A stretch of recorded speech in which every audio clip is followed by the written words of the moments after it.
InsyaAllah kita mula dengan Ummul Quran Al-Fatihah. A'udzubillahi minasyaitonirrajim. Bismillahirrahmanirrahim. Alhamdulillahi Rabbil Alamin. Ar-Rahmanirrahim. Maliki yawmiddin.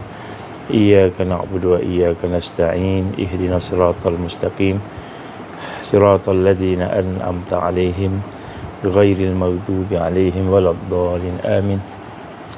أعوذ بالله السميع العليم من الشيطان الرجيم بسم الله الرحمن الرحيم إن الحمد لله نحمده ونستعينه ونستهديه ونستغفره ونعوذ بالله من شرور أنفسنا ومن سيئات أعمالنا من يهده الله فلا مضل له ومن يضلل فلا هادي له أشهد أن لا إله إلا الله وحده لا شريك له وأشهد أن محمدا عبده ورسوله Qala rabbi shrah li sadri wa yassir li amri wahlul 'uqdatam min lisani yafqahu qawli rabbi zidni ilman amma ba'. Assalamualaikum warahmatullahi wabarakatuh. Alhamdulillah, pertama-tama kita bersyukur kepada Allah Subhanahu wa taala. Dengan keizinan Allah kita diberikan kesempatan pada malam ini untuk sama-sama kita bertemu kembali, dan insya-Allah pada hari ini kita berdoalah supaya mudah-mudahan apa yang kita nak sampaikan, apa yang kita sama-sama mahu kongsikan pada hari ini adalah satu yang akan memberi manfaat kepada kita untuk memahami sebahagian daripada realiti yang ada, yang berlaku pada hari ini.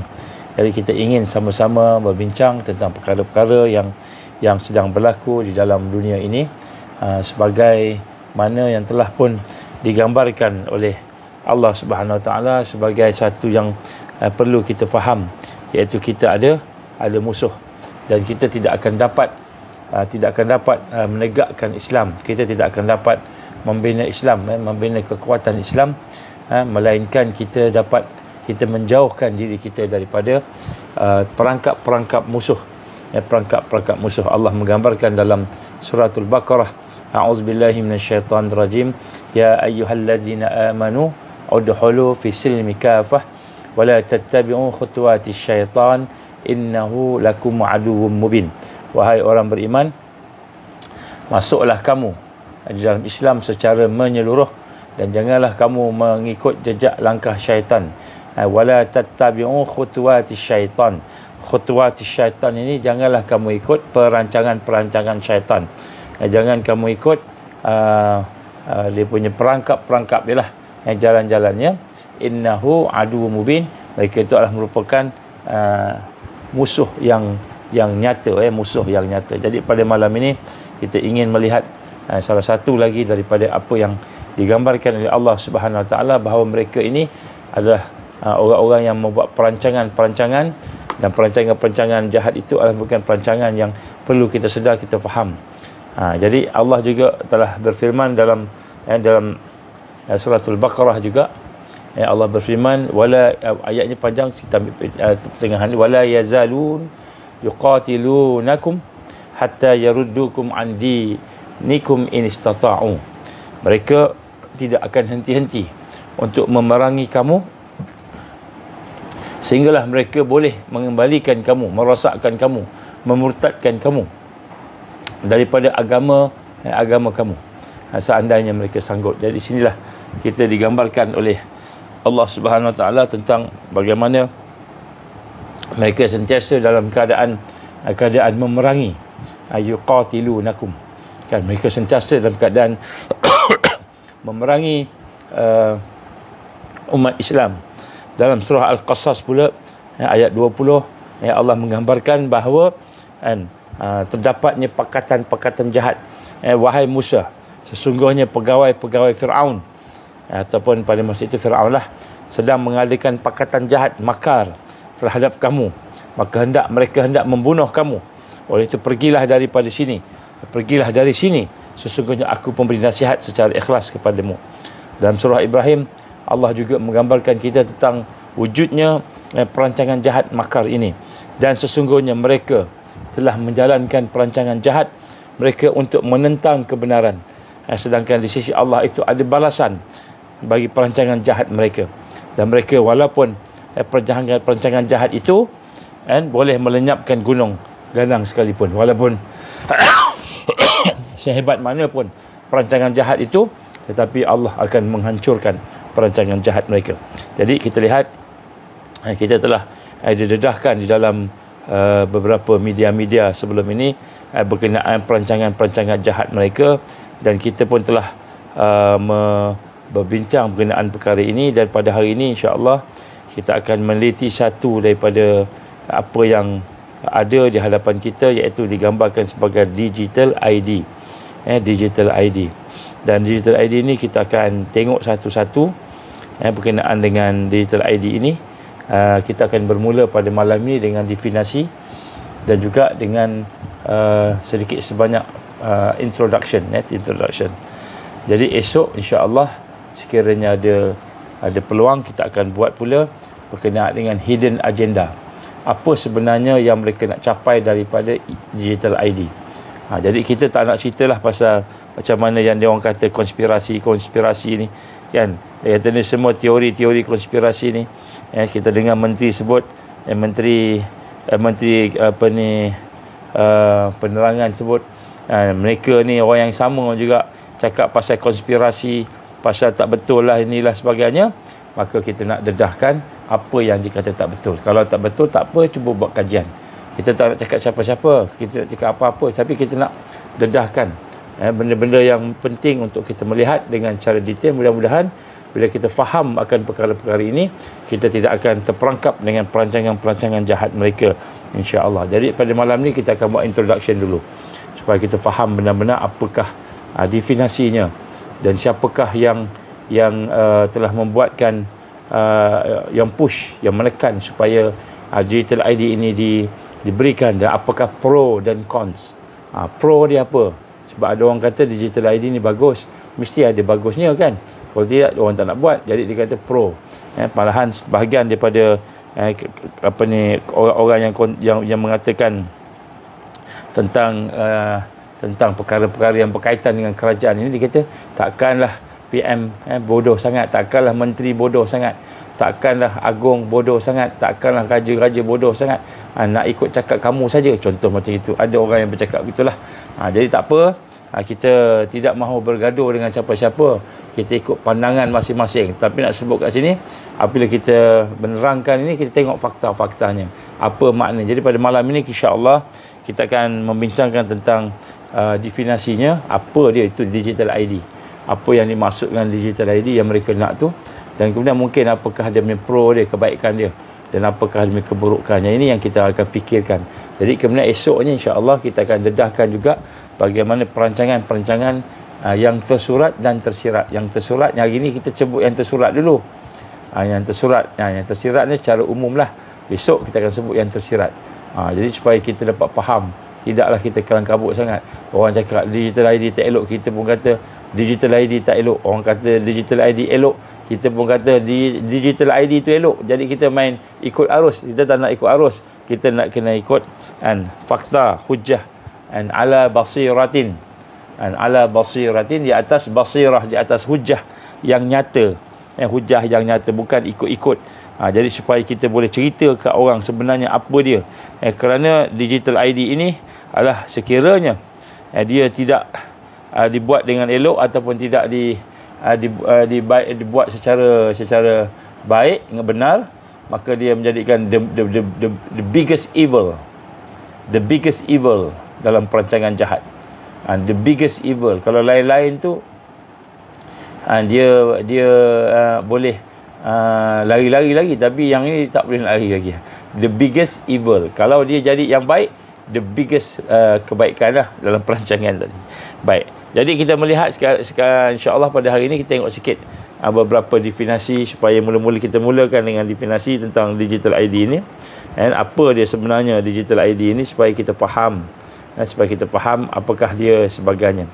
Jadi secara definisinya, supaya kita dapat faham, kita berbincang dengan frekuensi yang samalah. Jadi nanti orang ingat digital ID ni maknanya seperti kita kata, maksud digital ID ni kita ingat ID yang kita letak dekat credit card tu digital ID. Itu pun digital ID juga kan. Kemudian dia ada Juga yang cakap akan masukkan chip dalam badan kita tu pun digital, dia macam-macam lah. So kita akan tengok apa maksud digital ID kan. Baik, yang pertama sekali, dia ada dua jenis ID yang kita kena faham. Yang pertama disebut digital, disebut physical ID. Physical ID. Yang pertama ialah ID secara fizikal, dan kedua ialah ID secara digital. Ni dua. Jadi physical ID ni macam mana yang kita ada sekarang. Contohnya kita ada IC kan, ID kita, National Identification kan, disebut IC kan. So identification card tadi, IC tadi, maka kita ada masing-masing ada kad. Tu dipanggil digital, kita panggil physical and IC card sekarang ni. Kemudian begitu juga kita ada license, driving ataupun driving license, lesen memandu, ataupun dia kata physical card. Jadi dalam kad pengenalan kita tu, dia adalah data-data bersangkut paut dengan sijil beranak kita, lahir bila, di mana sebagainya yang ada dalam surat beranak tu kan. Jadi dalam kad pengenalan tak ada sebut berkenaan dengan lesen, ada tak ada kan, sebelum ni lah. Jadi lesen ada dalam driving license. Ini physical, satu. Kemudian kad kesihatan. Kad kesihatan. Kita ada kad kesihatan hospital KPJ contohnya. So kad kesihatan tu adalah satu physical ID berkaitan dengan kesihatan, health card. Ataupun kita ada juga bank, bersangkut paut dengan keuangan. Kita ada bank card, ATM card, debit card, credit card. Jadi ini semua adalah bukan physical ID. Physical ID ni maknanya termasuklah, kalau bahagian bank tu bank lah datanya, bahagian hospital lah datanya dan sebagainya.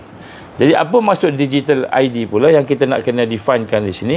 So digital ID ni ialah is a digital way of proving that you are you. Maknanya digital ID ni ialah satu ID, identification, satu ID yang mana dia adalah merupakan satu ID yang disimpan, identiti kita yang disimpan dalam bentuk digital. Dalam bentuk digital maknanya dalam bentuk yang diletak di dalam komputer, ataupun yang diletak di dalam handphone, ataupun yang diletak di dalam server. Digital, dia bukan dalam bentuk fizikal, digital. Jadi maknanya kita katakan digital ID ini ialah satu maklumat peribadi, identiti kita, yang mana untuk membuktikan yang kita adalah kita, you are you, macam itu kan. Dan digital ID ini adalah sebenarnya yang dimaksudkannya adalah satu versi yang digital berbanding dengan physical ID ataupun kad fizikal tadi, seperti kad pengenalan. Jadi kad pengenalan ni di fizikal ada tunjuk kad pengenalan. Sebab tu pergi mana-mana kena bawa kad pengenalan. Pergi mana-mana kena bawa lesen dululah kan. Pergi mana kena bawa lesen. Kalau tak ada lesen, polis tahan, boleh kena saman. Walaupun lesen tu ada, tertinggal rumah. Jadi kena bawa lesen, ni contoh. Jadi maknanya digital ID ni lah segala jenis kita kata ID kita yang berkaitan dengan physical card tadi, yang disimpan secara digital, secara 0101, kita komputer lah, komputer ataupun handcard. Seperti kalau kita nak tengok di sini physical card kita dah sebut tadi, seperti national IC kita lah, kad pengenalan kita, kad kesihatan kita, driver license kita kan, lesen memandu kita. Begitu juga dengan apa sajalah ID ataupun identification tadi yang dikeluarkan ataupun accredited daripada government kita, daripada government. Jadi untuk digital ID ini, dia adalah merupakan satu versi ID yang berbentuk fizikal tadi, dan dia dikeluarkan, issued by and accredited, maksudnya disahkan oleh kerajaan. Kerajaan yang mana dia memerlukan juga kan biometrik kita. Dia punya kad jari kita kan, biometrik kita, ataupun disebut biometrik untuk mencipta digital ID tersebut. Jadi digital ID ni dia bukan hanya sekadar kita kata biodata kita, information kita, tetapi sebenarnya dia juga diikat dengan biometrik. Biometrik ini terdiri daripada kad kenalan, minta maaf, cap jari, ataupun daripada muka, facial recognition, ataupun daripada mata, scan mata. Jadi ini semua adalah merupakan perkara yang diikat dengan digital ID tadi, sehingga menyebabkan semua data-data yang ada dalam digital ID itu adalah data yang merujuk kepada individu berkenaan, yang sesuai dengan kad dia punya fingerprint dia, ataupun dia punya cap jari dia, yang sesuai dengan facial recognition, wajah dia, ataupun mata dia, iris recognition. Jadi semua itu berkaitan dengan biometrik. Jadi maknanya digital ID itu. Dan daripada biometrik itulah yang dikatakan unik kepada seseorang itu akan menjadi sebahagian daripada digital ID tadi, yang akan disimpan and stored, akan disimpan secara elektronik di dalam alat-alat elektronik kita, seperti dalam handphone kita ataupun di dalam komputer kita. Jadi digital ID ini adalah merupakan satu alat yang akan menyimpan data-data kita bersama dengan biometrik kita, cap jari kita, bersama dengan wajah kita, bersama dengan mata dan sebagainya, yang mana ia akan disimpan di dalam electronic device, alat-alat elektronik, seperti handphone kita ataupun komputer kita. Jadi yang akan disimpan tadi itu ialah government, kerajaan akan simpan semua data tu. Dia akan simpan semua data tu, dan kita akan simpan juga dalam handphone kita. Kita akan simpan juga dalam komputer kita. Jadi yang simpan data tu, yang mengeluarkan ni ialah kerajaan. Jadi walaupun yang saya cakap ini mungkin kita dah tahu, yang kita sebut kat sini mungkin kita dah tahu, macam kita kata tak adalah benda baru, kita dah tahu, tetapi sebenarnya apa yang saya sebut ni satu yang sangat penting untuk kita tahu. Bukan sekadar tahu, tapi faham. Maknanya digital ID ni dia sama macam kad pengenalan, sama macam lesen, driving lesen, lesen memandu, sama macam kad bank kita, sama macam kita kata kad-kad yang ada yang dalam kita, kad keahlian ke, kad organisasi ke apa. Jadi sama. Semua tu dirangkumkan dalam satu yang disebut digital ID system. Sistem pengenalan ID and digital. Dan yang kita nak faham di sini, maknanya semua data-data tadi adalah centralized, pusat, centralized. Ini data satu yang very important. Centralized maknanya berpusat. Dia maknanya, contohnya kalau sebelum ni kad pengenalan disimpan oleh apa digambarkan Jabatan Pendaftaran Negara, kan? Lesen memandu disimpan oleh JPJ, contohnya Jabatan Pengangkutan Jalan. Kemudian kad kesihatan dipegang oleh informationnya oleh hospital yang kita pergi, contohnya hospital kerajaan ataupun hospital private, kan? Jadi semua tu dipegang informationnya berpisah-pisah. Jadi apabila kita menyebut digital ID tadi, maka semua maklumat-maklumat itu termasuklah bank kita. Kalau dalam debit card kita, kredit card kita, bank tu aja yang tahu. Kalau kita ada daftar 3 bank, maka daripada 3 bank tu, bank A dia tahu setakat A je, maklumat tentang apa yang kita simpan kat situ je. B tak tahu. Ini sebenarnya. Jadi tapi digital ID ini adalah merupakan suatu yang menggabungkan semua kad-kad fizikal tadi. Bismillah. Dan kemudian extremely centralized.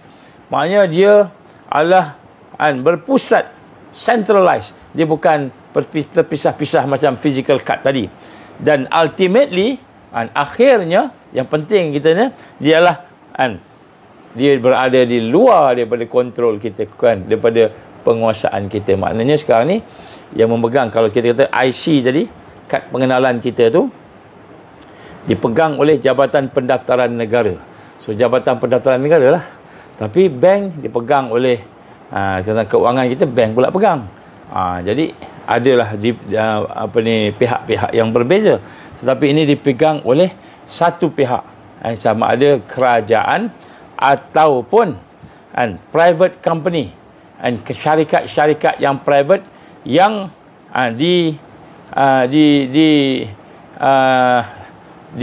duduk di bawah kementerian-kementerian yang tertentu tadi. Jadi ultimately data yang terkumpul tadi ultimately ialah secara akhirnya satu yang di luar daripada kontrol kita ataupun dikontrol oleh pihak-pihak yang isu yang mengeluarkan tadi. Jadi kerajaan dan juga syarikat-syarikat private yang mengeluarkan digital ID ini, dia mempunyai kuasa, mempunyai power. They have the power untuk buat perubahan, to make changes. Jadi oleh kerana dia yang isu, ataupun dia yang mengeluarkan kad kita panggil digital ID kita tadi, maka dia mempunyai kuasa, power untuk merubah apa yang ada di dalam digital ID kita tadi, apa yang maklumat dalam ID kita tadi itu, tanpa consent kita, tanpa kita punya pengetahuan. Tanpa pengetahuan kita dia boleh buat, dia boleh ubah, sama ada dia boleh ubah personal information tadi, maklumat personal kita, dia buat changes kepada kita, ataupun dia boleh delete apa yang ada. Sama ada dia nak ubah, dia delete, atau dia tambah, pun boleh.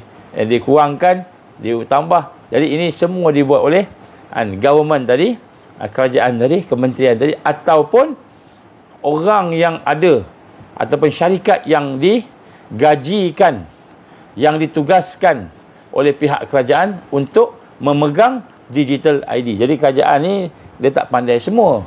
Kita akan bincang nanti pro and cons. Dia tak pegang semua. Jadi mungkin dia terpaksa meminta syarikat-syarikat company daripada mana-mana. Contohnya MySejahtera Malaysia kita ni, MySejahtera kita ni, syarikat yang buat, yang kontrol data tu, dengarnya, saya tak nak cakap ni, saya cakap dengarnya ialah Singapura, syarikat Singapura. Dan kemudian ada pula kaitan dengan macam-macam pihak kat belakang. Jadi itu yang kita gambarkan tadi. Sekiranya digital ID itu tidak mampu oleh kerajaan, maka kerajaan kena bagi kepada syarikat-syarikat. Jadi syarikat itu ataupun kerajaan yang memegang tadi, semua maklumat yang ada pada dia tu yang berbentuk digital itu boleh diubah, dia changes, dia boleh buat changes, sama ada dia tambah, dia kurang, atau dia delete. Dia delete. Jadi kita kena faham. Ini walaupun benda ni kita dah tahu, tapi saya nak tegaskan kat sini supaya kita faham, supaya kita boleh cerita kat orang, supaya kita boleh sampaikan tentang perkara-perkara yang saya sebut ini. Kenapa? Kerana kita kena sama-sama memahami tentang apa yang sedang berlaku. Kita akan cerita ni, siapa sebenarnya behind, yang pushes, siapa yang menekan supaya digital ID ni dibuat, sehingga Perdana Menteri kita mengumumkan baru-baru ni tentang pelaksanaan digital ID di peringkat kementerian dalam masa seminggu. Itu contoh. Jadi maknanya tiba-tiba je tak ada angin, tak ada ribut, orang duk bincang pasal banyak benda lain, pasal Palestin lah, pasal IHR lah dan sebagainya. Tiba-tiba dia kata kita kena cerita pasal ID pula macam tu. Jadi di sinilah kita lihat untuk physical ID, physical kad yang kita kata sebut tadi, contohnya kad pengenalan, lesen memandu, kad kesihatan hospital, kad bank, debit card ataupun credit card, ataupun apa-apa sahaja kad tadi, orang yang membuatkan, kita kata yang memegang kad tadi tu, yang mengeluarkan kad tadi, issue the kad tadi, dia juga boleh mengubah biodata tadi ataupun data-data tadi, sama macam digital yang kita sebut tadi. Tetapi untuk physical card ni terpaksa mereka confiscate, mereka kena ambil dulu kad daripada kita, baru dia boleh buat ubah. Jadi contohnya kad pengenalan kita, dia nak ubah daripada Nur Azman kan kepada Nur Azmah, ada contohnya kan. Nak ubah Nur Azman jadi Nur Azmah, ataupun dia nak delete terus. Jadi kalau kad pengenalan, dia terpaksa ambil kad tu daripada kita, dia print baru, tukar print baru bagi, baru kita boleh. Ini contoh. Jadi dia ada jugalah kita kata physically, dia kena confiscating, kena rampas daripada kita, baru dia boleh ubah data tersebut. Kalau dia nak ubah kat sana je, tapi kita ada yang physical ni, maka ini bukti, ini saya ni macam ni kan, saya dah ada yang kat situ tu adalah merupakan satu penipuan. Kita boleh datangkan pula saksi lah apa sebagainya.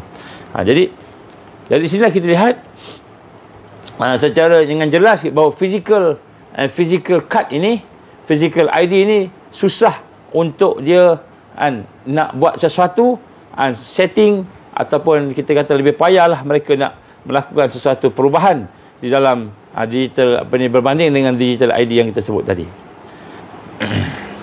Jadi perbezaan yang utama ialah yang pertama sekali, changes boleh dibuat pada digital ID itu dengan satu sekelip mata, dia boleh buat habis semua sekali, serentak dia boleh ubah kan, without our consent, tanpa kita punya pengetahuan, tanpa kita punya kebenaran. Contohnya pandai-pandai nak ubah nama, pandai-pandai dia nak kata duit kita ada 10,000, 1,000 dalam bank, tiba-tiba dia buang 1 kosong kan, 1,000 jadi 100 kan. Ataupun pernah berlaku kepada sebahagian kawan-kawan kita, daripada ada 1.5 million dalam amanah saham dia tu, tiba-tiba jadi 0 kan, ada berlaku. Macam mana berlaku juga kepada sebahagian sahabat-sahabat kita yang mana duit di tabung haji tu ada simpanannya, tiba-tiba kosong. Jadi bila dia tanya, dia kata tak tahu. Jadi itu mungkin human error lah. Tapi maknanya kalau berlakulah perkara-perkara demikian, maka dia akan lebih mudah bagi digital ID.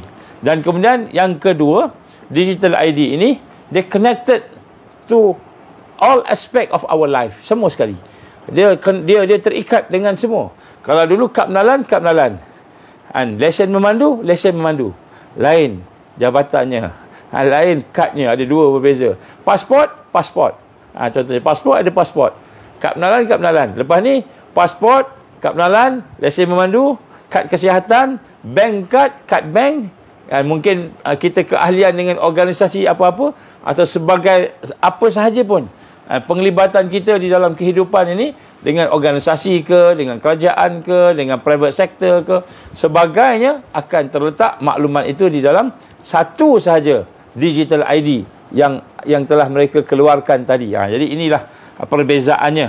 Jadi kita lihat biggest difference tadi, physical ID dia kena ada banyak kad tadi, digital ID dia boleh banyak multiple different card, dia boleh satukan. Ini kita kena letak betul-betul dalam minda kita supaya kita faham bila berlaku sesuatu tu macam mana jadi semuanya akan roll dalam satu sistem sahaja. Jadi di sini kita lihat daripada apa yang kita lihat, research ataupun pembangunan, development yang ada pada hari ini telah menyatakan bahawa apabila kita ada digital ID, maka dia akan connected to absolute everything. Semua yang ada dalam hidup kita ni, dia akan connected dalam satu ID. Contohnya, kita nak buka internet.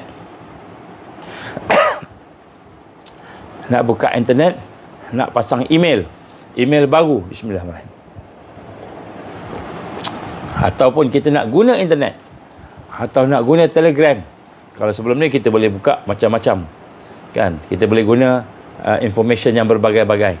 Contohnya different email, different ni kita boleh sebutlah macam-macam. Tapi lepas ini semua akan jadi satu sahaja kan. So maknanya semua akan connected. Kita bayangkan maknanya the whole life yang ada kat kita ni semua connected dengan one ID, and dia dipegang oleh yang isu dia. Kalau government, kalau government itu hired, dia meminta ataupun menugaskan supaya ada satu syarikat yang menjaganya itu, maka syarikat itulah dia ada power untuk change, untuk ubah. Ini digital ID. Dan bukan sahaja setakat IC, kad pengenalan, pasport ataupun bank, maka dia juga akan diikat, link. It will be linked also to the asset. Apa sahaja yang kita miliki. Kita ada rumah, kita ada tanah, kita ada anak, kita kahwin berapa orang, anak berapa orang, kita belajar kat mana, kan, harta kita, pekerjaan kita. Malahan sampai peringkat kita nak keluarkan duit, nak sedekah pada orang pun, duit tu pun boleh dikira dan boleh detect ke mana pergi. Sebab bila nak masuk duit tu, dia akan masuk duit ke ID orang lain pula, kan, begitu. So it will be linked. Dia akan diikat, connected to the asset that you own. Aset yang kita punya, miliki. And it will integrated, termasuk juga your voting. Kita nak vote siapa? Nak vote BN ke, PN ke, PH ke, PKR ke, DAP ke. Jadi semua voting pun akan terletak di bawah juga digital ID juga. Jadi dia akan connected. Jadi sampai voting system pun dia akan connected. Jadi dan sampai peringkat kita sebut sini, kita mahu masuk internet, kita nak buat sesuatu perniagaan, apa sahaja. Maka semua is all interconnected. Semua kan, maknanya hidup kita ni, maknanya data kita ni, maklumat ada pada kita ni, yang ada dalam hidup kita ni, semua tu di dalam digital ID, semua kat situ. Dia bukan satu je, dua je, bukan. Kalau kita bayang, oh mungkin kad pengenalan sama je macam IC, kita tak faham lah tu maknanya. Kalau kata digital ID sama macam IC kita lah. Kalau dulu kena bawa kad, sekarang tak payah bawa kad. Jadi kan senang, macam itu kan. Dalam tu ada lesen. Lesen tak ada apa, lesen je kan. Dalam tu ada apa namanya, mungkin data-data pasport. Jadi kita ingat pasport, IC kan, ataupun driver lesen, 3 ni aja. Hal yang lain tak ada, semua masuk sekali. Dengan aset kita kat mana? Kita ada aset, kita ada harta, kita beli kereta, semua will be linked. Kalau kita beli 10 kereta ada kat situ. Maklumat tentang kita, complete information. Kalau dulu mungkin yang pegangnya, kalau kereta ni mungkin kita boleh lah, kan, kita kata okey bagi nama orang lain ke apa, kita punya contoh. Tapi sekali semua dia akan jadi control. Dan kemudian untuk kita melihat tentang digital ID ni, maka advocate to digital ID. Jadi kelebihan digital ID ni juga disebut sini ialah dia akan menjadikan sistem itu, oleh kerana semua perkara ada kat situ, kan, senang dan kemudian simple, efficient dia kata lebih lancar, lebih mudah, dan kemudian bukan itu sahaja, kan, lebih inklusif. Maknanya semua orang boleh, kan, semua orang akan terlibat samalah. Kalau dulu ada eksklusif, ada inklusifnya. Jadi kita tengok macam itu kan. Jadi kemudian begitu juga kan kita lihat, maka menjadi satu yang nyatalah. Orang hujah dia apa? Yang pertama senang, tak payahlah nak buat pasport, tunjuk ID, tunjuk kad pengenalan je, jari je, dah cukup dah. Tak payah buat pasport, tak payah buat apa semua. Nak pergi luar negara, nak terbang senang, nak beli tiket senang, sebagainya. Kita kata tu satulah, efficient, more inclusive, semua benda senang. Kita tak payah nak bawa 2-3 dokumen. Itu orang kata mudah dia lah. Dan kemudian safer, tak payah nak bawa fizikal, takut hilang, kad pengenalan hilang, IC hilang kan susah. Dia kata kalau kita buat digital ni, handphone aja. Kalau handphone hilang, kita boleh retrieve, ambil data tu masuk dalam handphone kita, senang. Ini antara perkara-perkara yang disebutlah, antara kata digital ni sistem yang bagus kan. Bayangkan okey. Tetapi dia juga mempunyai kuasa, iaitu sistem yang akan mempunyai power to become more evil, more evil than anything, ataupun more evil than any religious text, ataupun apa arahan-arahan yang ada, dan dia akan kita lihat menjadi satu yang merupakan satu yang boleh menyebabkan kita ni dikuasai. Saya akan sebut nanti insya-Allah. Jadi secara ringkas yang saya sebut sini, secara ringkasnya digital ID ini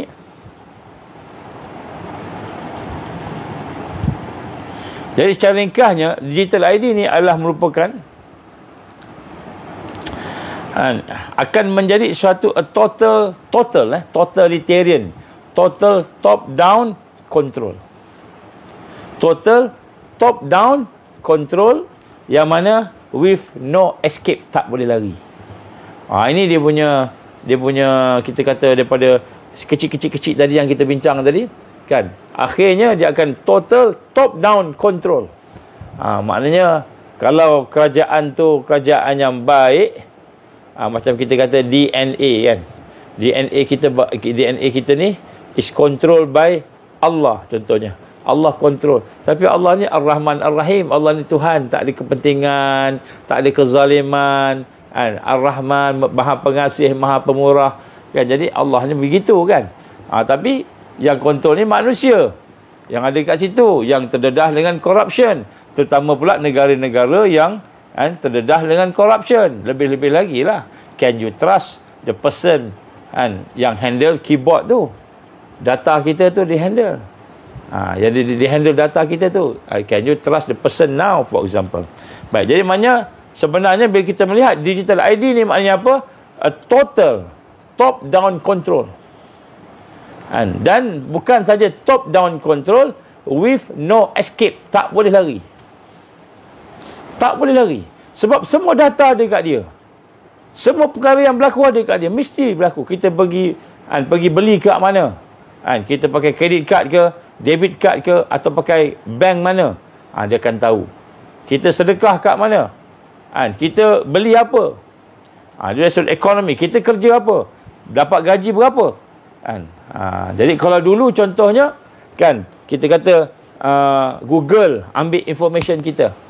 Google ambil information kita. Contohnya selalu kita search apa, kita search apa. Contohnya kita suka search tentang pancing, kita minat memancing, semua tentang pancing. Jadi dia tahu kita seorang yang suka memancing. Maka semua information yang ada dalam Google, semua information yang ada di dalam internet yang kita buat, bukan hanya dipegang oleh Google, bukan hanya dipegang oleh kita kata syarikat-syarikat yang kita pergi, contohnya syarikat-syarikat hospital sebagainya, tetapi dipegang oleh satu iaitu yang memegang kita punya apa? Kita punya ID tadi, top down total control. No escape. Cannot escape. Ini yang kita sebut sebagai digital ID tadi. Yang ini kita kena faham. And it is a system. Satu sistem yang mana every single country, semua satu dunia akan melaksanakannya dalam beberapa tahun yang lepas. Saya akan cerita sekejap lagi. Jadi maknanya bukan Malaysia je, tapi satu dunia akan melaksanakannya. Sebab tu Nabi gambarkan mulkan jabarian. Mulkan jabarian itu pemerintahan diktator. Dia akan berlaku akan berlaku. Jadi kalau kita berfikir sebenarnya siapakah sebenarnya yang benar-benar nak supaya digital ID ini dilaksanakan?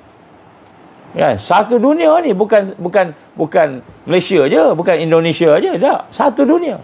Kan, bukan Thailand aja. Satu dunia. Siapakah sebenarnya yang betul-betul menekan supaya perkara ini berlaku di seluruh dunia? Sehingga dia boleh menguasai dan kontrol. Maksudnya it is not locally. Dia bukan kalau saya daripada Kuala Lumpur lah. Kerajaan di Kuala Lumpur. Ataupun kerajaan wilayah, kerajaan Selangor, kerajaan Johor. Ataupun saya di Malaysia, kerajaan Malaysia. Jadi kita apa? So maklumat tentang digital ID ni, dia bukan hanya ada pada kerajaan ataupun kerajaan negeri atau kerajaan negara tadi.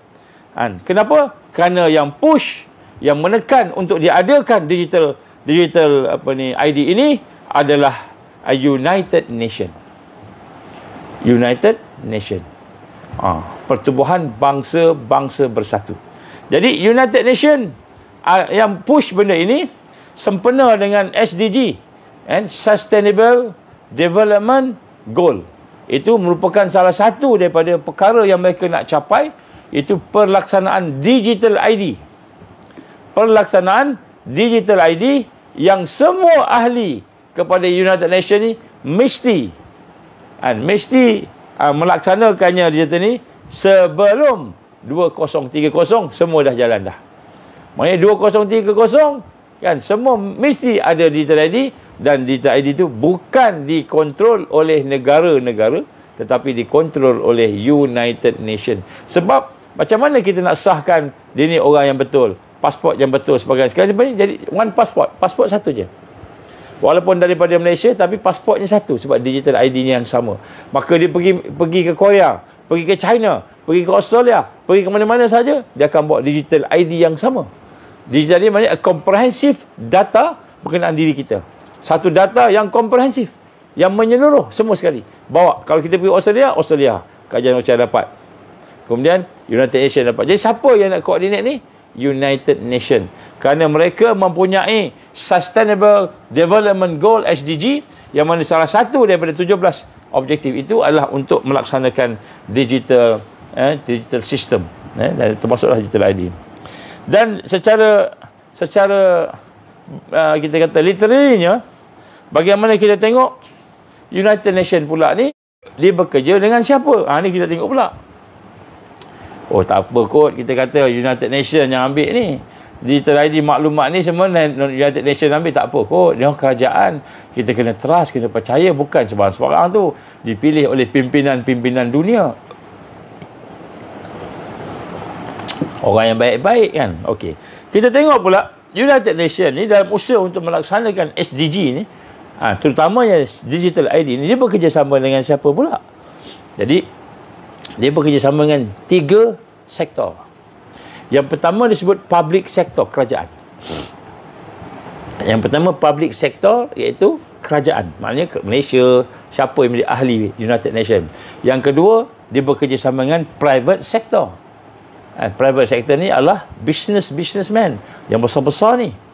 Orang yang menjaga yang apa ni kita kata syarikat yang elit, yang besar-besar. Kemudian yang ketiga ialah international organisation. Organisasi antarabangsa yang mereka buat ataupun yang private buat. Jadi private sector ni sama ada private sector ni memang companies lah. Tapi nak sebut kat sini, international organisation boleh jadi dia ditubuhkan oleh United Nations tapi sebagai private sector, ataupun dia ditubuhkan oleh beberapa negara seperti G20 ataupun NATO sebagainya. Jadi dia ada 3 sektor. Sektor public, kerajaan, sektor private sector, kita kata organisasi businessman lah, kita kata syarikat-syarikat yang besar antarabangsa, private sector, ataupun international organisation, mungkin NGO yang ditubuhkan dan sebagainya.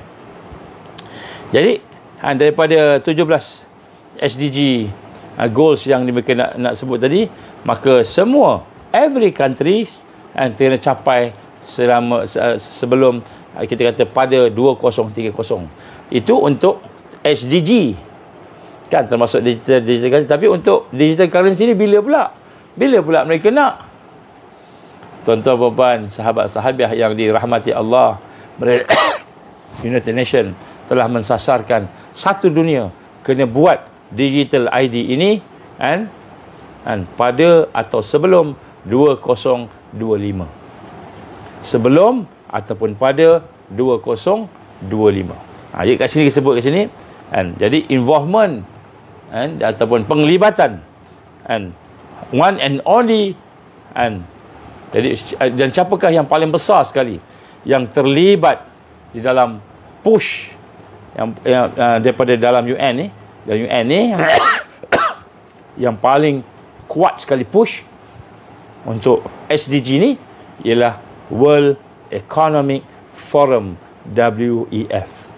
Jadi rupanya yang drive, yang bagi push, yang tekan supaya United Nations buat kepada negara-negara yang lain, supaya United Nations melaksanakan perkara ini kepada semua satu dunia. Dia kena buat sama ada kita kata secara paksa atau paksa rela ataupun bagaimanapun. Maka siapakah dia? Dia tidak lain dan tidak bukan ialah WEF, iaitu World Economic Forum. Jadi kita tengok siapa World Economic Forum ni. Saya dah pernah cerita dah pada tuan-tuan, World Economic Forum ni siapa. Saya dah cerita dah sebelum ni. Yang sebut sini maknanya secara kasarnya, maka sebenarnya digital ID ni bukan perancangan PMX, bukan perancangan kerajaan Malaysia. Sebab tu kata Fahmi, Menteri Penerangan, kata, kenapa yang kamu nak bising-bising sangat ni tentang digital ID ni? Kerajaan dah umum sebelum ni lagi dah. Bukan PH punya, bukan kerajaan perpaduan madani punya, tapi kerajaan yang sebelum ni. Maka dia keluarkan gambar Hamzah, kan, Datuk Seri Hamzah, Menteri Dalam Negeri yang sebelum ni. Bukan geng dia, pembangkang, kan. Dilancarkan oleh mungkin Tan Sri Muhyiddin atau Ismail Sabri. Bukan Anwar yang rancang, bukan. Yang rancang tu ialah kerajaan yang sebelum ni. Kami cuma follow sebab benda ni bagus, dia kata. Jadi rupa-rupanya yang rancang ni bukan idea Tan Sri Muhyiddin, bukan idea Datuk Seri Hamzah, bukan idea PMX, bukan idea Fahmi. Mereka tu fikir macam mana nak survive aja. Ideanya datang daripada World Economic Forum. World Economic Forum ni siapa? Saya dah cerita dah lepas. Kalau kita cerita balik, panjanglah ceritanya. Siapa WEF ni? Siapa yang buatnya? Jadi yang push daripada United Nations tu sebenarnya, yang paling kuat sekali ialah WEF. Kenapa? Sebab dia ada kepentingan private sector, kepentingan untuk syarikat-syarikat antarabangsa. WEF telah menandatangani satu perjanjian strategik. Dia panggil Strategic Partnership pada pertengahan 2019 dengan United Nations untuk jointly bersama United Nations dan WEF ni telah tanda tangan satu Strategic Partnership Agreement pada pertengahan 2019, sebelum kita kena COVID lagi. Dan mereka sign, kenapa? Kerana mereka nak melaksanakan salah satunya digital ID ini, kan. Dan kita kenal WEF ni siapa. Saya sebut secara ringkas lah. WEF ni siapa ahli dia? Ahli dia ada lebih daripada 4,000, kan, individu yang mempunyai power economically, politically. Maksudnya orang-orang group elite, most powerful individuals, dan hampir semua institusi ataupun syarikat yang berada di dalam WEF punya individu tadi, members tadi, terlibat dengan semua goal SDG United Nations, semua terlibat. Contoh diisytiharkan oleh World Bank. Dia kata World Bank ni antara yang instrumen yang kuat lah buat ni, kan. Jadi kata World Bank kata apa? Kita nak buat ni, kita kena connect dengan Bill Gates dan Melinda Foundation. Kena pergi ke Bill Gates semula. Lah, Bill Gates ni bahagian coronavirus pun dia juga, bahagian vaksin pun dia juga, tiba-tiba digital ID pun dia juga. Siapa Bill Gates ni? Semua bisnes dia dapat, kan. Cuba bayangkan. Kata World Bank punya chairman, dia kata apa? Kita kena melaksanakan Central Bank Digital Currency (CBDC), kan. Central Bank Digital Currency, nak membuat currency yang baru ni, yang mana Central Bank ni, maka kita kena ada digital ID. Semua kena ada digital ID. Untuk digital ID pula, kita tak boleh nak tinggalkan, sebab kita terpaksa ambil sebab patent dia, teknologi ada pada Bill Gates and Melinda Foundation. Jadi disebut Bill Gates juga, kan. Cerita pasal coronavirus pun Bill Gates juga. Cerita berkenaan dengan vaksin pun Bill Gates juga. Nampak? Jadi kita melihat rupa-rupanya yang push tu sebenarnya ialah United Nations dengan dia punya SDG dia, Sustainable Development Goals dia, kan. Matlamat yang nak capai untuk mencapai keharmonian sejagat tadi, kan. Tapi di belakang United Nations tu, yang paling kuat sekali ialah World Economic Forum, yang diketuai oleh Dr. Evil Klaus Schwab. Jadi sebab tu kita sebut kat sini kan, kalau kita faham yang ini, daripada mula saya sebut definisi tadi kan, di mana bukan hanya kalau dulu ni kita kata kan My Sejahtera, siapa yang ambil vaksin tak ambil vaksin saja, siapa yang ada 1 dos, 2 dos, 3 dos je kan. Kemudian kan apa namanya, tiba-tiba Digital ID ni pun dia juga, Bill Gates juga. Ni satu benda yang kita nak kena faham ni. Kalau tuan-tuan perempuan tak percaya, buat research lah, tengoklah data-data ni yang saya sebut ni. Buat research, tengok. Jangan percayalah, tengok, buat research. Dari sinilah kita lihat, maka untuk mencapai kepada agenda SDG tadi, Sustainable Development Goal tadi, maka mereka telah menetapkan 2030 supaya perkara itu akan dilaksanakan 100%. Bismillah.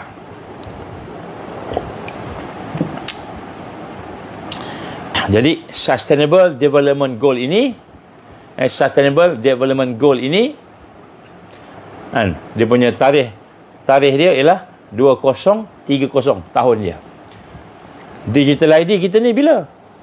Digital ID ni ialah paling lewat 2025. Kita nak masuk dah tahun 2024. Maknanya lebih kurang setahun lebih. Jadi sebab itulah kata Anwar Ibrahim PMX kita kena laksanakan Digital ID ini. Kita kena laksanakan sepantas mungkin.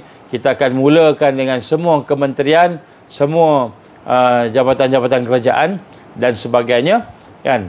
Minggu depan kita start, dia kata. Masa tu minggu depan kita start. Tak ada angin, tak ada ribut, minggu depan kita start. Jadi nak sebut kat sini, sepatutnya dia kena educate kita semua. Kenapa Digital ID ni?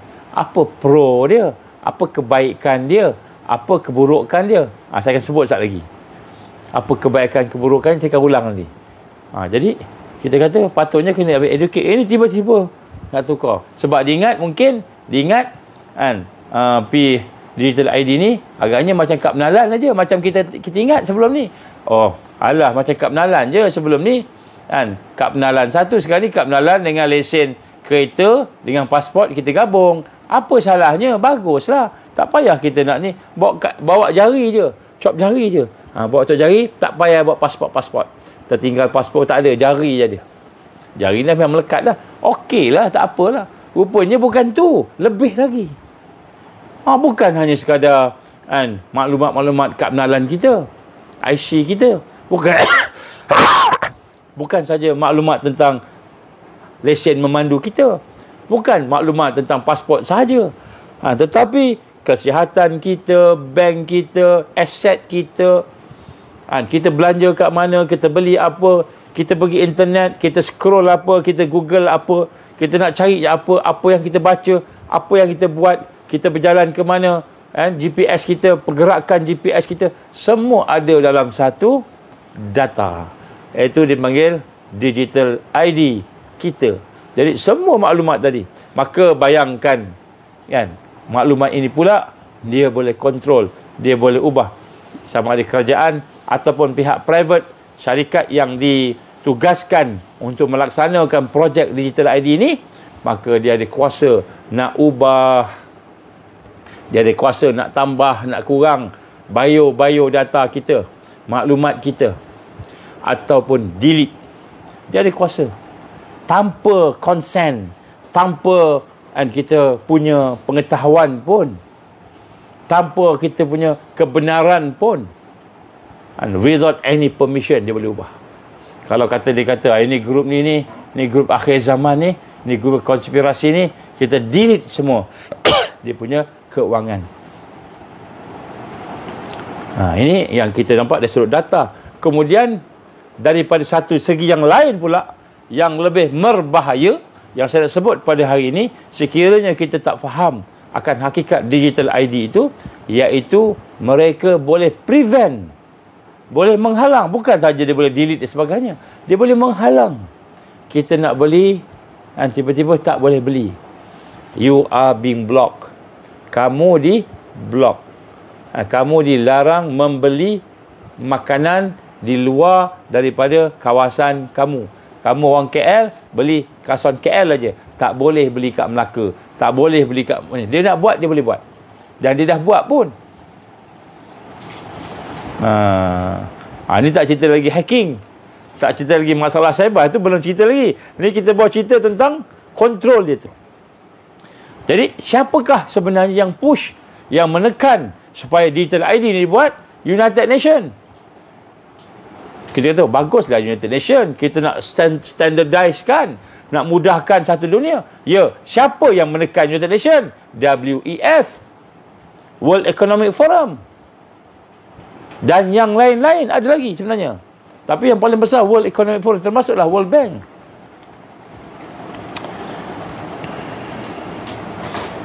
Jadi bukan sahaja kita kata WEF sahaja terlibat di dalam digital ID ini secara intensif, tetapi dia ada dua kategori. Ini kita kena faham. Dua kategori yang terlibat ni, yang besar lah.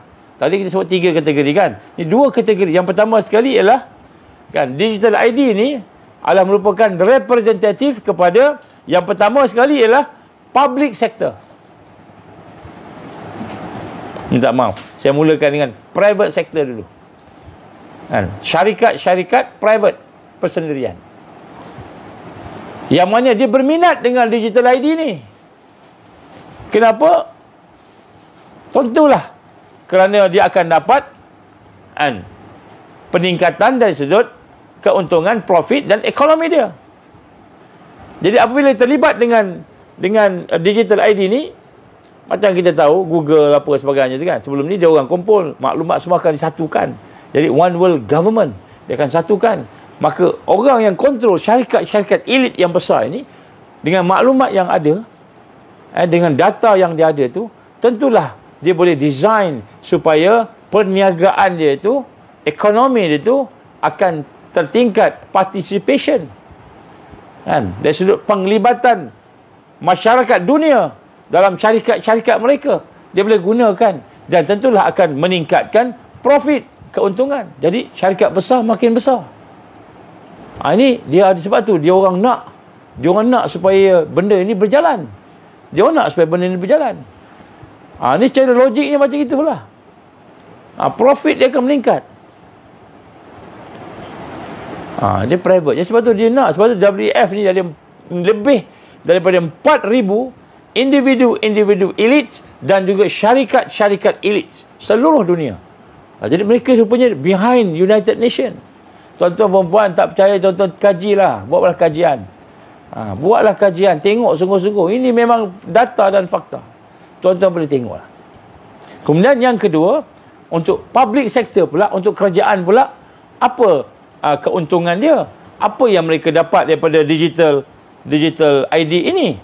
Maka the primary benefit, kan, kebaikan yang paling besar, yang paling asas, yang paling primary, yang paling penting, yang diperoleh oleh pihak kerajaan, public sector, ialah surveillance and control. Surveillance ni apa? Pengintipan. Dia boleh masuk kepada kehidupan seseorang itu, private life dia. Dia boleh melihat apa yang ada dalam kehidupan dia sebagai pemantauan. Kerana setiap kali nak beli, kita kena guna ID. Tak guna dah bank, tak guna dah cash. Dia akan jadi cashless. Selepas ni dengan central bank digital currency, cashless. Dah tak ada dah. So setiap pergerakan tu, ni saya sebut ni belum berlaku lagi lah. Dia belum berlaku lagi ni. Besok dah berlaku, besok baru kita nampak. Jadi dia akan pergerakan kita nak bagi sedekah RM5, RM1 pun akan ada apa? Akan ada pemantauan daripada pihak berkuasa, pihak kerajaan. Surveillance. Jadi digital ID ni akan menyebabkan everybody tak boleh lari daripada surveillance. Sebab apa? Sebab dia dah kontrol data kehidupan kita. data kehidupan kita. Oh, orang ni selalu pergi masjid. Selalu pergi masjid. Dia kontrol GPS dia. Perjalanan pergerakan dia. Pattern pergerakan dia. Kan? Dia pergi sini, pergi sana. Semua ada. Sekarang ni Waze yang pegang. Sekarang ni Google Map yang pegang. Kan? Semua data akan transfer kepada digital ID. So, mereka tahu. Mereka kontrol. Surveillance. Yang kedua ialah control. The power to control. Jadi, kalau dia kata yang ini semua, kan, orang-orang macam gini, kan, adalah orang-orang yang menyokong pembangkang. Contoh lah. Kan. Maka yang menyokong pembangkang tu, tiba-tiba ada satu akta baru, kan, dia kata untuk menjamin keseimbangan negara kita ini, maka pengundian akan berdasarkan kepada, kan, pemilihan-pemilihan tertentu. Tiba-tiba kita mengundi dekat Johor, tiba-tiba nama kita naik dekat Perak. Tiba-tiba nama kita naik dekat Kelantan. Contoh. Ataupun voting. Kalau electronically done, kalau kita melaksanakan secara elektronik, dia boleh ubah juga. Ini adalah control untuk public sector. Jadi dalam hal ini kita melihat World Economic Forum ni, mereka nak control dari private sector tadi ialah keuntungan dan kawalan kepada dia punya apa kita kata, dia punya bisnes dia. Saya tak nak bincang hidden agenda malam ni. Besok kita bincang. InsyaAllah kita akan cerita satu-satu dia, hidden agenda dia. Kemudian lepas tu kita bincang pula macam mana nak buat, InsyaAllah. Kan, yang ketiga tu macam mana nak buat tu kena jumpa, tak boleh bincang kat FB ni. Sehari FB ni kena hack ni. Tapi nak sebut kat sini, kan, malam ni saya nak bincang definisi je. Kita nak faham je digital ID ni apa dan siapa. Dan mereka, bila mereka merancang supaya digital ID ni terlibat dengan semua ni, seluruh dunia. Siapa? Bila? 2025. 2025. Kita ada lebih kurang setahun lebih je. Setahun lebih je. Jadi kita kata, wah, subhanallah. Baik.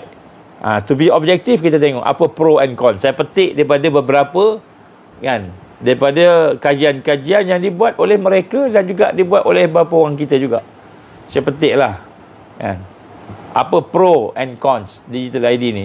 Pro ni ialah apa yang disebut pro, benda yang baik lah, kan, yang baik. Apa dia cons, apa dia yang melawan. Jadi yang baik ni disebut, yang tak baik tak sebut, kan. Baik, yang baik ni contohnya dia kata apa, easier access to services. Jadi bila ada digital ID ni senanglah kita nak pergi ke sana, pergi sini, efficient dia kata. Boleh meniaga lah apa, senang, benda-benda tu semua senang, kan, tak payah nak bawa duit banyak-banyak, kan. Easier access dia kata. Senanglah kalau kamu nak pergi, nak travelling, tak payah bawa license, tak payah bawa IC tinggal rumah je, license tinggal rumah dia kata. Dia ingat boleh tinggal rumah, besok license dengan IC pun tak ada dah. Dia kan semua, kan, paperless. Semua paperless. Tak ada dah guna printing tak ada dah. Semua digital je. So maknanya kalau kita kata sekarang ni saya hilang IC, kita boleh dapat tu, mungkin satu masa besok hilang IC, tengok digital. Kalau ada lah nama kita kat dalam rekod digital tadi, ada lah kita. Kalau tak ada lah. Baik, yang pertama dia kata apa? Easier to access dalam services. Government services, kan, ataupun apa sajalah, commercial activity dan sebagainya. Yang kedua dia kata faster and cheaper transaction. Faster and cheaper transaction. Jadi kita kalau menggunakan digital ID ni, kalau kita nak buat perniagaan ke trading ke apa, senang lah. Tak payah nak bawa duit banyak-banyak, tak payah nak bawa emas berkilo-kilo jalan, bawa ke sana sini, tak selamat. And fastest and cheapest. Kemudian dia kata juga fraud reduction, akan kurang tertipu lah. Sebab semua ikut peraturan dan sebagainya. Akan semua ikut peraturan dan sebagainya. Jadi dia sebutlah kebaikan dia. Mungkin dari sudut financial services, improve employment opportunities, greater agricultural productivities. Apalah dia kata, sebutlah macam-macam tu. Jadi itu antara yang baik lah, yang baik kita kata. Tapi apa pula yang tak baiknya kan? Yang tak baiknya apa pula yang tak baiknya? Ini kita sebut kat sini. Jadi kita lihat yang pertama sekali, oleh kerana research and development ini buat oleh human, manusia. Sekarang ni kan kita ada AI dah. AI kan pandai. AI pun develop oleh human juga. Maka digital ID ni, bila kita sebut tentang services tu, mungkin akan ada perkara-perkara yang lemah, yang kekurangan. Seperti orang-orang certain, contohnya orang yang OKU contohnya. Tak boleh guna contohnya. Ataupun sebagainya. Ada servis-servis yang tak boleh diakses contohnya. Dan begitu juga kan, mungkin ada masalah-masalah teknikal. Orang yang design tu poorly design, algoritma dia tak betul. Sebab dia punya variable terlalu banyak. Dia punya angkubah yang nak didesign dalam design ini terlalu banyak. Jadi ada variable yang dia design itu mungkin poorly design, yang akan menyebabkan banyak discrimination, banyak bias berlaku. Mungkin akan berlaku masalah-masalah technical errors, sama ada yang sengaja atau tak sengaja. Jadi ini adalah perkara yang risiko besar ni. Jadi sebab itulah sebelum Malaysia mengumumkan untuk melaksanakan digital ID, maka pihak kerajaan mestilah sepenuhnya mengkaji, memerhati akan apakah risiko yang ada. Jadi sebelum nak laksanakan digital ID ni, bukan cakap kita kena buat minggu depan, bukan. Kita kena kaji dulu apakah risiko yang ada, availabilities of the risk. Kemudian kita kena tengok juga tentang bahawa setengah-setengah sistem digital ID ni dia user centric. Dia mesti memudahkan betul-betul, bukan menyusahkan. Kita nak beli minyak, tiba-tiba tak ada elektrik. Kalau kat Sabah tiba-tiba tak ada elektrik, mesin untuk kita nak masukkan kita punya digital ID tu, ataupun nak chop jari kita, nak scan ke nak apa tadi, tiba-tiba tak boleh, dah tak boleh beli lah. Ini adalah merupakan antara user centric, yang mana kita kena kenal pasti. Jadi mana kerajaan nak kena kaji ni, dia kena bagi satu keyakinan kepada rakyat. Dia kata insya-Allah kalau tak ada elektrik pun digital ID ni boleh diguna pakai. Contoh katakanlah tiba-tiba elektrik tak ada, katakanlah tiba-tiba kena hack. Jadi kerajaan kena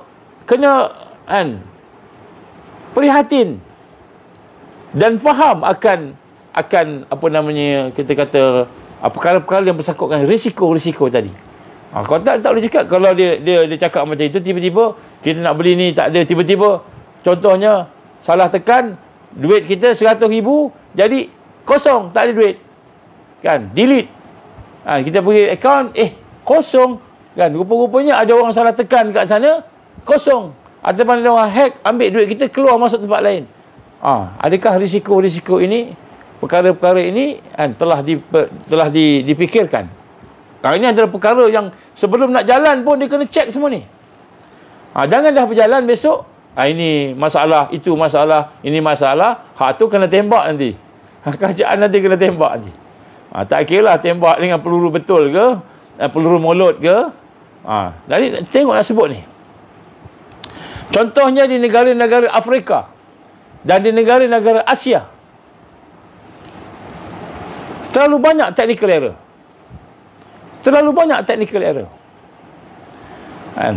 Dan inilah kita kata ujian terbesar bagi digital ID. Ujian terbesar. Di Asia tempat kita. Sistem facilities kita kata elektrik, tak semua tempat ada lagi. Signal, katalah nak guna wifi, signal tak semua tempat ada lagi. Contoh kan. Jadi benda-benda macam tu adalah merupakan perkara-perkara yang kena diambil kira. Risiko-risiko ni, challenge ni, cabaran-cabaran sebelum nak laksanakan ni. Saya seru pada pihak kerajaan, kena fikir sungguh. Jangan nak main buat aja. Kenapa buat? Kerana United Nations nak suruh buat sebelum 2025. Kenapa nak? Sebab WF senang nak buat kerja. Kan? Senang nak buat kerja orang sana. Tak, dia bukan kira macam itu. Dia pihak down. Sebab tu saya nak gambarkan kat sini, kan, bukan senang nak buat pun. Itu dari sudut teknikal, ni belum lagi dari sudut yang lain.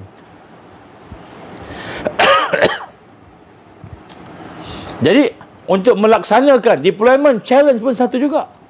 Contoh dulu, kan, Menteri Kesihatan kita KJ sebelum ini, kan, dia kata kita nak kena ambil vaksin Pfizer dengan teknologi mRNA, nanoteknologi. Kemudian tiba-tiba untuk mengambil vaksin Pfizer itu, temperaturenya mesti negatif 80 degree, contoh. Negatif 80 degree, contoh. Maknanya mesti sejuk. Kalau tidak, vaksin rosak. Dia dah beli dah buat dah macam-macam. Tiba-tiba dia punya facilities untuk buat tu tak ada, tak cukup. Tiba-tiba tak cukup. Jadi bila tak cukup, nak buat macam mana? Rosak. Itu yang ada macam-macam tu. Ini salah satu asbab lah nak sebut kat sini. Jadi maknanya deployment challenge, cabaran-cabaran untuk melaksanakan digital ID ni juga perlu kita ambil kira. Kenapa? Kerana kan perkara itu melibatkan rakyat, melibatkan negara. Ni saya tak sebut dari sudut keselamatan negara, saya tak sebut dari sudut keselamatan rakyat ni. Besok hidden agenda kita bincang besok. Agenda tersirat esok kita bincang. Hari ni saya nak sebut pro and con je. Supaya kita jangan dituduh konspirasi, pakatan jahat, orang yang negatif. Tak. Kita nak tengok pro and cons secara objektif. Bukan kita kata, oh ini semua daripada Zionis. Cakap itu je. Tak, kita ada bukti, kita ada fakta. Ini semua kajian-kajian para saintis. Bila kata nak melaksanakan digital ID, kita ni dah ada kelengkapan ke? Saya sekali pernah berlaku, saya nak beli minyak di stesen minyak di salah satu tempat, saya sebut tempat tu lah. Nak beli minyak, saya tak ada cash. Yang saya ada debit card. Credit card dah lama tak ada dah. Debit card lah. Saya pun tekan lah debit. Rupanya tak ada elektrik.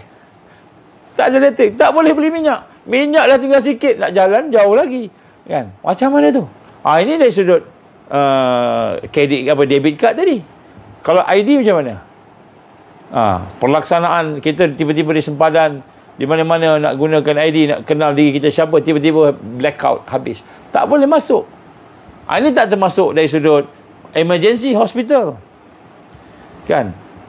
Emergency, orang tu accident. Nak masuk. Sebelum masuk, mesti tahu siapa dia ni. Penganas ke? Kan? Orang yang baik ke? Orang jahat ke? Sebagainya ke? Orang mana ke? Rakyat Malaysia ke apa? Tiba-tiba hospital hang. Kena hack. Banyak kali kan? Kena hack.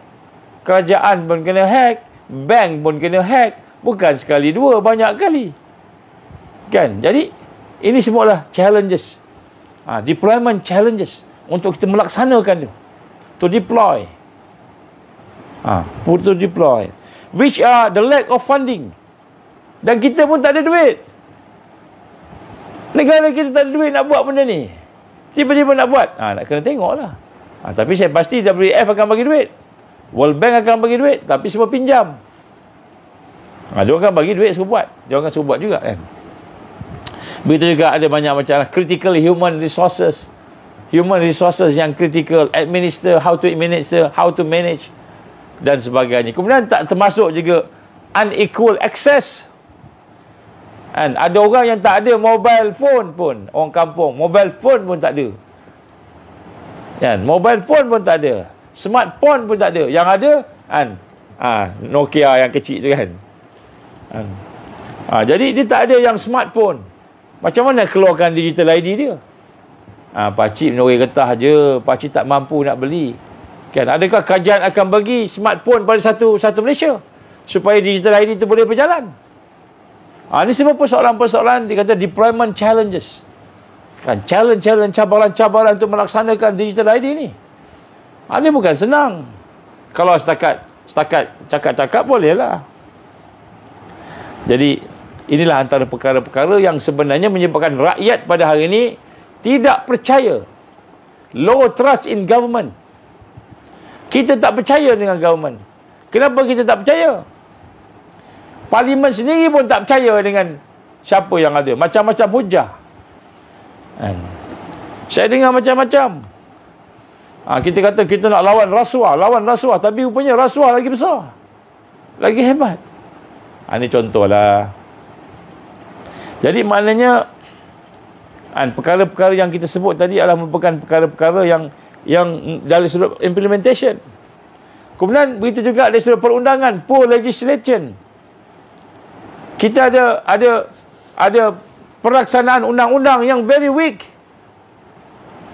Macam mana nak memastikan kan akta-akta bila dijaga tu kita terkawal. Contohnya dibuat salah, tiba-tiba dia delete kita punya biodata. Delete aja. Dia delete kita punya duit. Daripada RM1 jadi RM1. Ataupun kosong. Ada tak akta-akta undang-undang yang boleh memelihara kan kebajikan rakyat kalau berlaku error-error begitu? Kalau berlaku hacking. Kalau hacking berlaku, ada tak akta-akta yang boleh menolong, membantu rakyat ataupun semuanya kerajaan aja? Sedangkan rakyat sekarang ni kan tidak ada pun undang-undang yang boleh menjaga, memelihara kepentingan rakyat ni, kepentingan organisasi. Jadi kalau berlaku sesuatu pengkhianatan, contohnya rasuah. Kita dengar semua orang pakat rasuah belaka, semua agensi ada rasuah. Bukan saja agensi rasuah, sampai ke menteri pun ada yang rasuah. Jadi nak sebut sini, di mana kepercayaan rakyat untuk dia pegang data kita? The low trust in government, even to the minister. Walaupun kita kata minister ni dia declare, dia tipu declaration dia.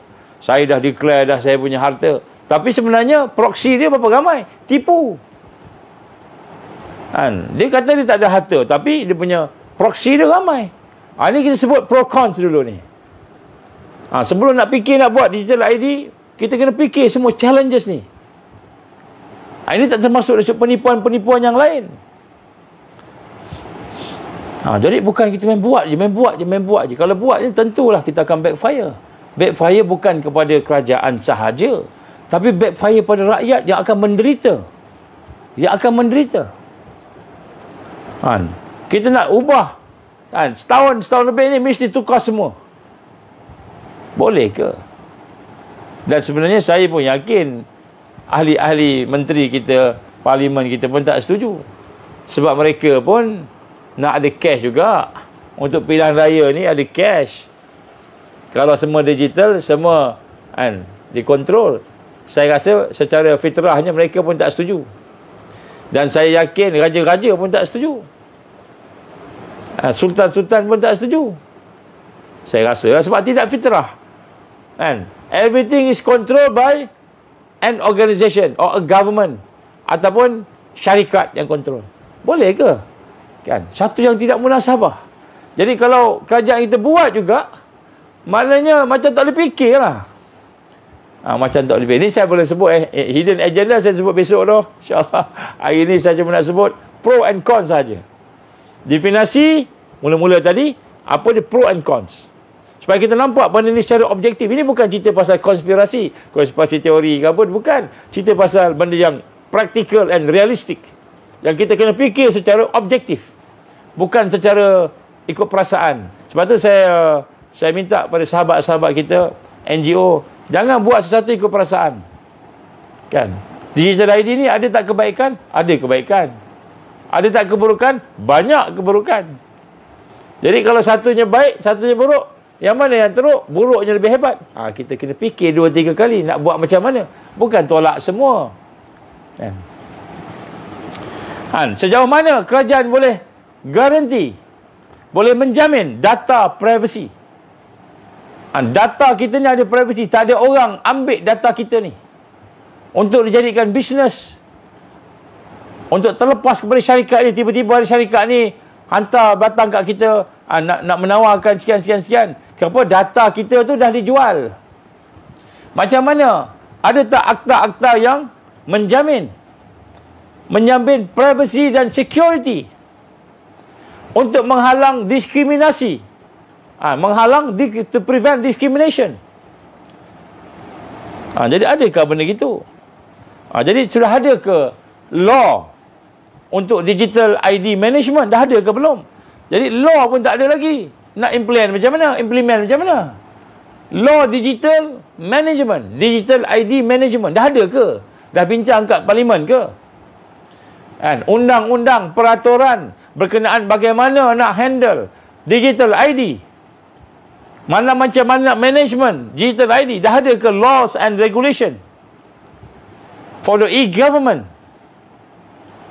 laws of privacy and data protection, undang-undang tentang privacy dan data dan keselamatan data. Ada dah ke undang-undang tu? Hari ni kita dengar ramai orang cerita pasal mereka kena harass. Mereka telah di-harass dalam internet. Macam-macam. Ada ke undang-undang tu? Dah ada ke tak ada? Aktanya. Akta pelaksanaan maklumat digital ID management. Akta privacy and security. Akta-akta untuk pelaksanaan kalau berlaku benda-benda yang kita kata kan, yang kita tak nak, contohnya tiba-tiba data kena delete dan sebagainya, yang mana semua akta itu, undang-undang itu akan menjadikan sesuatu kebertanggungjawaban, accountability. Dah ada ke? Jadi kalau tak ada perkara-perkara ni, jangan sebut digital ID. Jangan sebut nak buat digital ID cepat-cepat. Jangan sebut. Design dulu. Kita kena bahaskan dulu. Bahas bukan di parlimen saja. Bahas di peringkat on the ground. Kita ada pakar-pakar ramai di Malaysia ni. Gunakan pakar-pakar tu. Kita ada pakar komputer, pakar hackers. Itu yang bahagian teknikal. Dan pakar IT sebagainya kena ada. Kemudian pakar bahagian jenayah pula, crime. Kita ada satu program kata saya dekat IKIM, crime, cyber crime. Cyber crime pun dah makin menjadi-jadi dah sekarang ni. Bayangkan digital ID tu kan terlibat dengan cyber crime pula. Ada ke akta yang menjamin keselamatan kita, keselamatan data kita? Jadi perkara-perkara ni semua kena ada dulu. Ini tak termasuk kita sebut tadi nak deploy, nak melaksanakannya, tak sebut lagi. Jadi sinilah kita lihat sebenarnya negara kita tidak setuju. Bukan tak setuju, tidak sesuai, tak bersedia. Tidak bersedia. Ni dah sudut pro and cons, objectively. Kita bincang dulu. Mungkin 5 tahun, 10 tahun agaknya baru boleh ni. Mungkinlah. InsyaAllah by that time kita menang dah. By that time Islam dah menang, insyaAllah. InsyaAllah Islam dah menang. Jadi jangan pakai nak ikut je.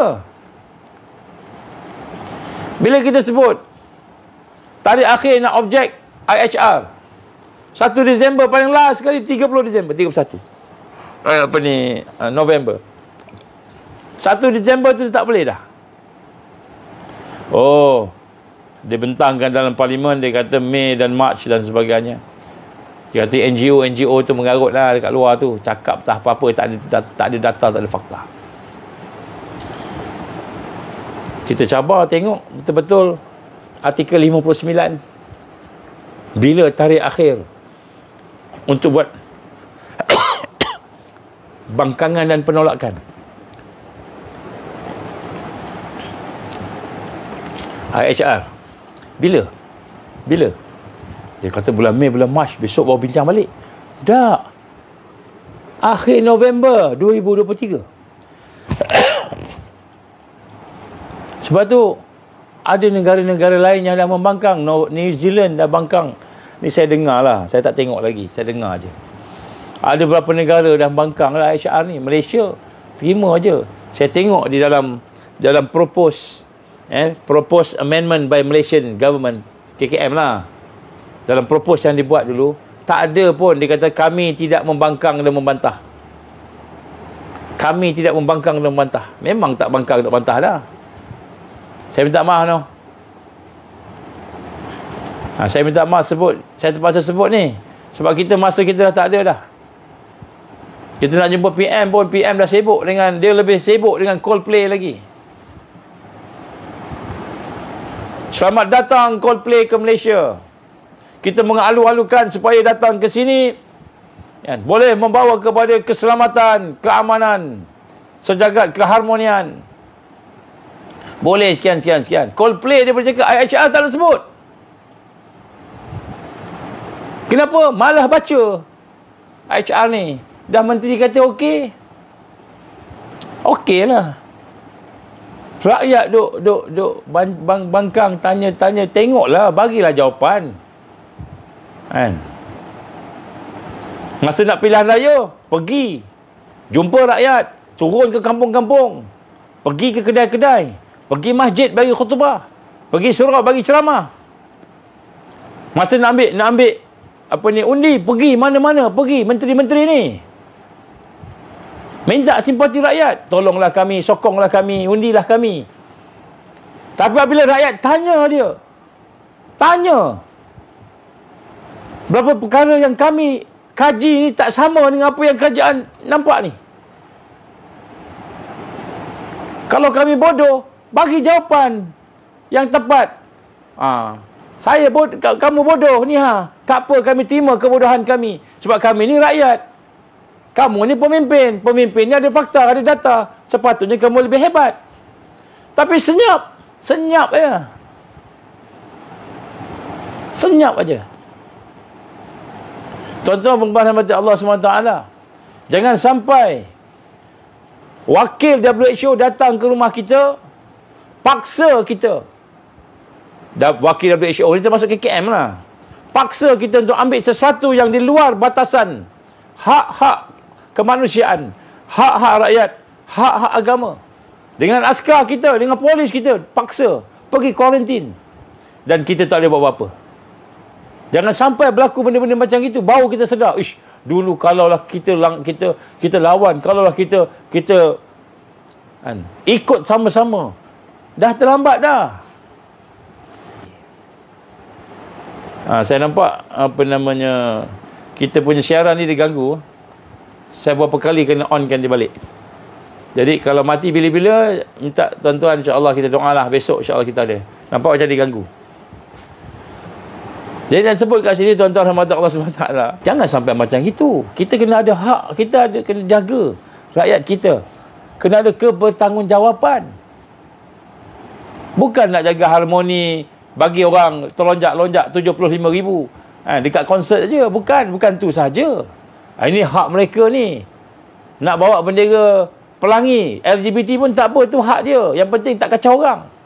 Bukan kata nak jaga hak orang macam tu je.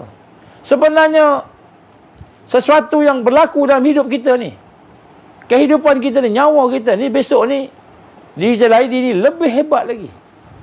InsyaAllah. Jadi sebenarnya saya nak cakap banyak, tapi saya nampak macam diganggu ni. Sekejap saya kena berhenti. Saya ada dapat signal kat sini. Dia kata stop broadcast. Resume ataupun stop. Saya pun tengah resume. Kalau tak mungkin dia akan disconnect. Jadi kita lihat daripada rekod yang ada sebelum ini, di mana government atrocious record, kan, rekod yang membahayakan negara, membahayakan nyawa rakyat, membahayakan keharmonian bangsa dan agama. Kita kena ambil berat. Jangan sampai berlaku perkara-perkara yang menghalangi. Sebab tu kita bincang pasal digital ID ni sebenarnya terlalu penting. Kerana apa kata Klaus Schwab, Dr. Evil, dia kata apa? Klaus Schwab kata apa? Klaus Schwab kata, kan, apabila digital ID itu telah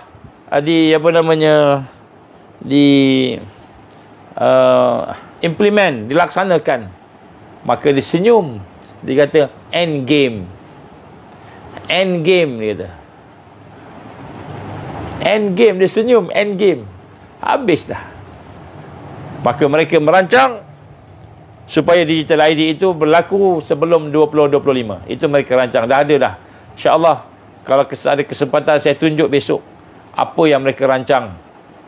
Yang hidden agenda ni. Hidden agenda. Hari ni kita tak nak cerita hidden agenda. Kita hari ni cerita pasal pro and con data. Betul ke? Takut salah tekan. Dia keluar. Nota. End. Dia kata apa? End game. Jadi rupa-rupanya dia akan jadi end game. Jadi tuan-tuan berhormat pada Allah, kalau dibuat, dia tidak akan berjaya. Maka dia akan buat dengan semua benda. Dia kata tak apa, nak pun tak apa, tak nak pun tak apa, tapi dia akan susahkan hidup. Ini benda yang kita akan cerita besok, insya-Allah. Jadi insya-Allah saya ingat mudah-mudahan pukul 11 ni. Jadi saya tak nak lama-lama sangat. Kan nanti korang cukuplah. Cuba siapa yang masuk lambat ni, cuba tengok saya definasikan sikit tentang digital ID ni apa. Saya definasi supaya kita faham. Digital ID ni bukanlah kad pengenalan jadi digital ID gitu, bukan. Bukan lesen. Dia semua kehidupan kita, data-data kita semua dia ambil. Apa kebaikan kepada syarikat besar WEF ni, belakang dia tu ada company Bill Gates lah dan sebagainya besar ni.